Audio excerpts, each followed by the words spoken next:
নির্বাচনের আর মাত্র কয়েকদিন, প্রচারণা চলছে জোরদার। প্রচারণার ব্যানার, মিছিল, মাইকিং বিভিন্ন ভাবে প্রচারণা চালাচ্ছে। প্রার্থী জনগণের কাতারে এসে প্রচারণা চালাচ্ছে, বিভিন্ন জায়গায় গিয়ে প্রচারণা চালাচ্ছে, উঠান বৈঠক চালাচ্ছে। এ ধরনের প্রচারণাগুলো চালানো হচ্ছে।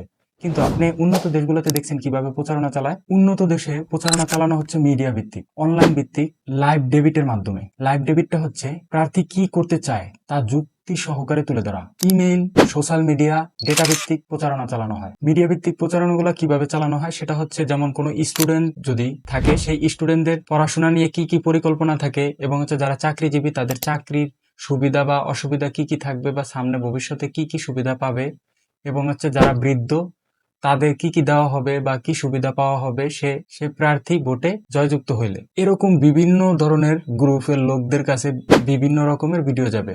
যেমন যাদের জন্য যে ভিডিও, পড়াশোনা যারা করে তাদের জন্য পড়াশোনা ভিত্তিক ভিডিও যাবে, এবং যারা হচ্ছে চাকরিজীবী তাদের কাছে চাকরি রিলেটেড ভিডিও যাবে। এই ধরনের ভিডিওগুলা সোশ্যাল মিডিয়াতে ওইভাবে সিলেক্ট করে পোস্ট করা হবে। এই ধরনের প্রচারণাগুলা উন্নত দেশগুলোতে সবচেয়ে বেশি। প্রার্থীর খরচ, যেমন একটা নির্দিষ্ট খরচ দেওয়া হয়, এই খরচটা বেশি খরচ করতে পারবে না, তার ইনকামও শো করতে হবে এবং হচ্ছে সে কত টাকা খরচ করছে সেগুলো তুলে ধরতে হবে।